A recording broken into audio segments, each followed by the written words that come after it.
together. Hi everybody, I wanted to check out, make sure you have our word wall done. You'll recall that we're exploring collisions, right? Things banging into each other, trying to not have a broken, or trying to understand how things break, like my watch here. And to do that, we've tried to define a couple of terms. One of them is collision, and we're defining collision as two objects that make contact with each other. And we have these different scenarios we drew a picture of where, in this case, maybe the phone drops on the floor.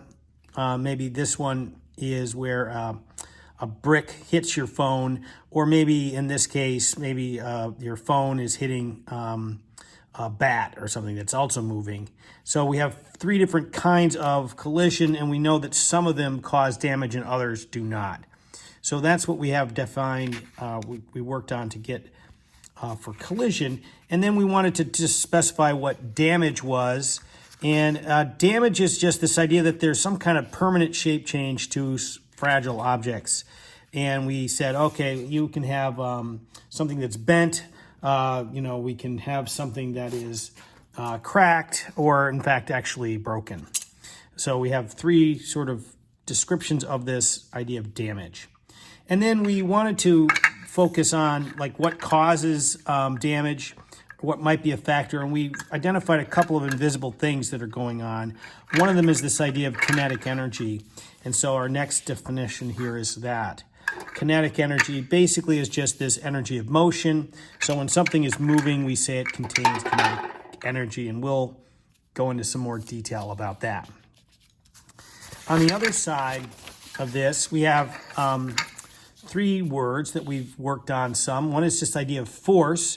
And the idea of force is basically this idea that when something bangs on something or makes contact with something, there's a push that's applied. And so we wanted to define a force as a push or pull. And then we wanted to sort of make a distinction between a contact force and a force. And that's just basically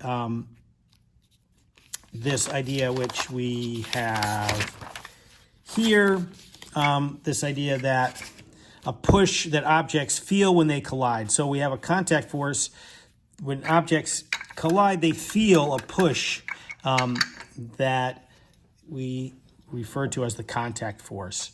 And then occasionally when this collision happens, we have this process called deformation, where there's actually a change in the shape of something based on the collision. And so we're calling that deforming or deformation, and we're going to be referring to that. So hopefully you now have your 5 or 6 terms that we've got so far figured out on this doc. Hope that helps.